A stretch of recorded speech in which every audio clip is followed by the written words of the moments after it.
Look, we've covered the Helens, we've looked at the Frankies, yet somehow, someway, we still have quite a few more conspiracy theories to cover. Is Pandora's box really just the producer's box? Did Jasmine's foot actually touch the ground during her Week 2 HOH win? With those and many others, we've got our hands full with theories today, so let's get right into it. Here are 5 more of the wildest conspiracy theories in Big Brother. All right, congratulations, Jasmine. Actually, hang on. To start things off, we're going to be talking about a week that every Big Brother fan should be familiar with. The week of Dan's funeral. The theory in question, though, is not actually about that, but instead about another event that took place that week. This theory states that at the final 8 of Big Brother 14, once Frank won the HOH and made it clear that his #1 target was Dan, the production team put Pandora's box in the game specifically to try and save Dan. Pandora's box released a second veto into the house for the week that Frank was not allowed to compete in, and the theory states that this veto was only put in the house to give Dan an additional shot at safety. However, it proved to be unsuccessful as Ian ended up winning it instead. Now, it definitely does look a little bit suspicious. As soon as Dan is in legitimate danger, not only is a second veto added for the week, but Frank, the comp beast of the season, isn't allowed to play in it, which massively improves Dan's odds of winning it. I don't know where I saw it, but I think I even remember Dan himself saying that he thought that this second veto was added specifically for him, although since I don't remember where I saw that, I can't confirm that that's true. Now, although I do actually think that this theory has some validity to it, I don't think that there's nearly enough evidence to confirm that there was any intentional production interference involved. Maybe Big Brother was trying to throw Dan a bone by adding in a second veto for the week, but maybe it was just the plan all along. This second veto competition was not structured in a way that would give Dan any real advantage in winning it, unlike when Rachel won the veto during Portia's Pandora's box in Big Brother 13. So if the producers were really trying to save Dan here, I feel like they would have gone the extra step to give Dan a competition that he'd excel in, as opposed to an arcade claw machine. Speaking of which, the arcade claw machine was always in the house, so this second veto comp was likely always planned to happen. In the end, while the puzzle pieces definitely are there and can be put together, I personally feel that the second veto was always planned for that week, and it was just a coincidence that Dan happened to be the target there. Frank wins the HOH. I'm in trouble. There's no doubt in my mind who he's gonna put up. But I'm gonna do whatever it takes to stay in this house, and I'm gonna slither my way out this week one way or another. I'm HOH this week. I go upstairs, and guess what I see? It's Pandora's box. I just hope it has nothing to do with some sort of twist that's gonna hurt me this week.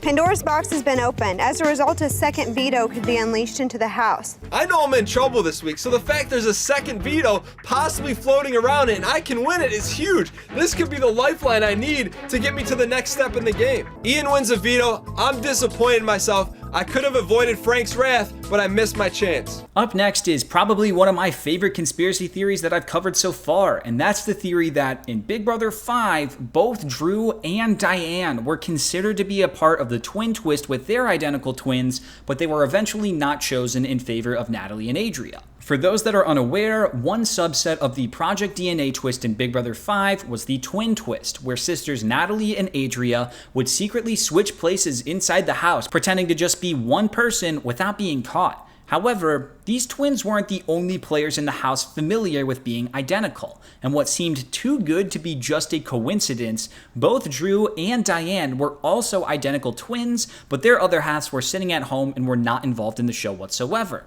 But there exists a theory that states that both Drew and Diane were considered for the twin twist, yet they ultimately weren't selected. It has been stated that both Drew and Diane had their twins participate in the casting process as well, with Diane even saying that the casting producers made her twin try on many different outfits, which, if I had to guess, likely had to do with them wanting to see if Diane and her twin could really pass off as the same person. The most likely outcome here is that Drew and Diane just didn't look as identical to their twins as Natalie and Adria did, which is why they ultimately weren't chosen for the twist. But it is still interesting that they eventually made it onto the cast without their twin. So as far as the theory goes, I would say that it is definitely likely that Drew and Diane were at the very least considered to be the twins featured in the twin twist, but likely were scrapped in favor of Natalie and Adria, who looked much more identical in comparison. I'm Drew, and I'm going from twin brother to big brother. That's my sister. Oh, how sweet. I'm just loving this twin thing, I tell you. Drew, twin, last week got HRH, and then Diane, twin, gets HRH this week, and I'm loving it. All right, so we got 2 sets of twins. I have a twin sister, Lindsay. My brother's name's Ben, and this is like the first time we've been apart for more than I like know. 4 days.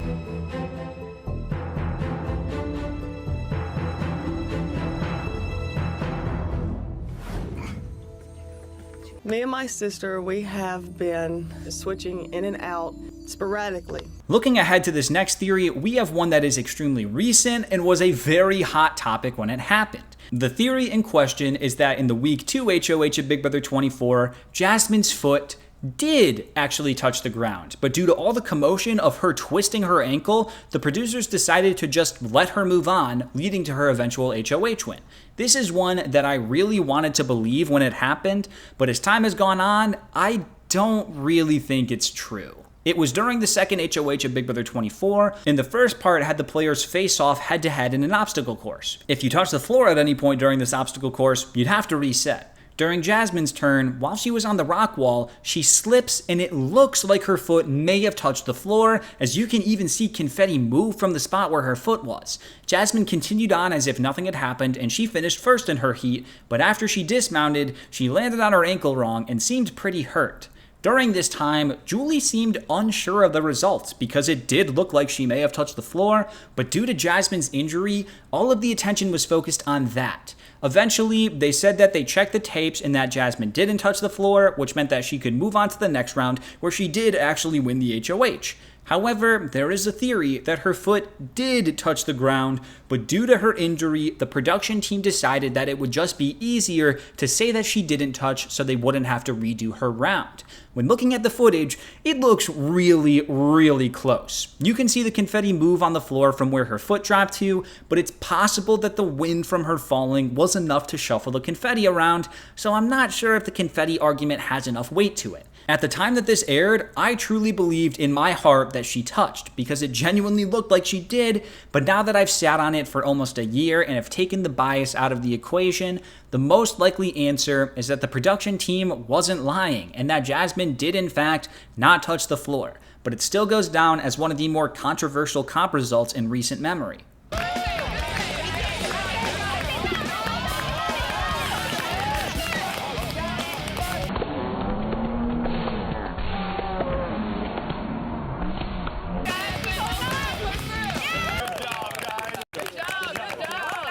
All right, congratulations, Jasmine. Actually, hang on. Yeah, thank you, gentlemen, for helping Jasmine. We will be right back.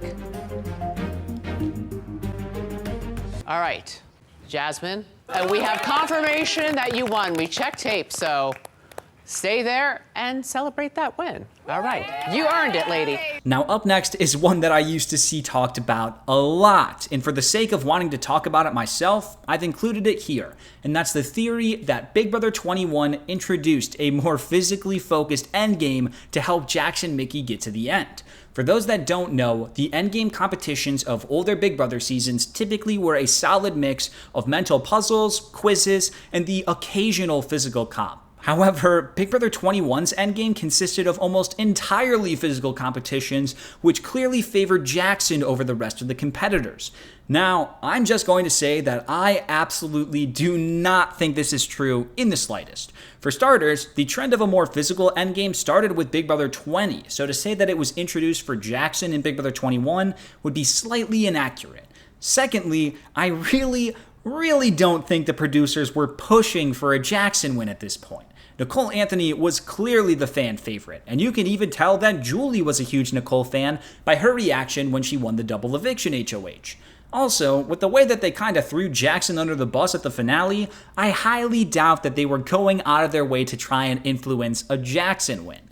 So, as far as conspiracy theories go, I'm gonna have to rate this one pretty low. If anything, I think a more physical endgame is the direction that Big Brother has wanted to strive for, as we've seen that happen in every season since Big Brother 21 as well. So overall, I definitely do not think that Big Brother 21 made the endgame competitions more physical in order to help Jackson make it to the end. I have got to bring home a win in this veto.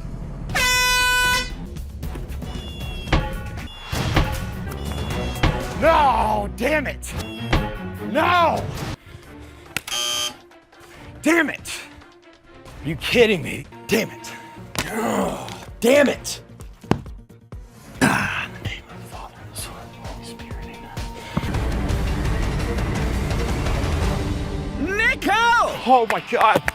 And that means the winner is Mickey! I thought I lost. It's okay.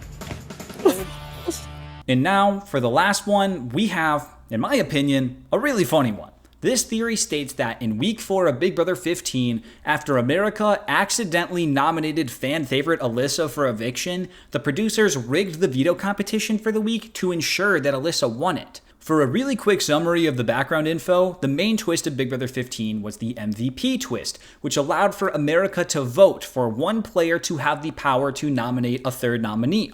Elissa was voted the MVP by the fans for the first 3 weeks of the game, but the producers switched it up in week 4 and made America the MVP. So now, whoever the audience voted for would just be the third nominee instead of being the person who named the third nominee.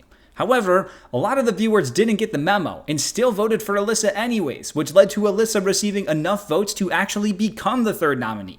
The theory goes that the production team realized that a lot of the viewers messed up with their votes and that they didn't actually want Elissa gone. So to make up for the viewers' mistake, they influenced the veto competition for the week in order to give Elissa an edge. The veto comp in question involved the players searching through a mud pit for ballots worth differing amounts of points, and you had 8 minutes to try and find 4 ballots that would add up to the highest point total. Elissa was put all the way on the left side, and throughout the competition, Elissa kept finding some pretty solid point values, including one worth 20 points. In the end, Elissa did end up winning the veto to keep herself safe and fix the viewer's mistake, but some people suspected foul play. On the live feeds, Aaron kept complaining about how Elissa's side had so many high-value ballots and that her side had such low values in comparison, which led Aaron, as well as some viewers, to believe that the production crew intentionally loaded up Elissa's side with high numbers so that she would win the veto and Aaron wouldn't. Do I believe this? Yeah, I kinda do, but at the same time, I also don't care. In this situation, I am perfectly okay with production influencing the game because I simply don't like Aaron, and Elissa winning the veto was the best outcome. Also though, this might not even be true. Aaron still found some pretty high numbers, and Elissa's numbers weren't even that crazy other than the 20 that she found, so I can also totally believe that it was just a coincidence and that Elissa won fair and square. Either way, Aaron lost, and that was pretty cool to watch.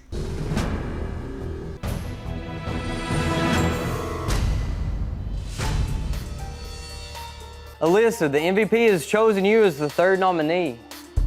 Whoever earns the most votes will win the power of veto. I have to win this. So I'm gonna fight very hard in this veto and take myself off the block.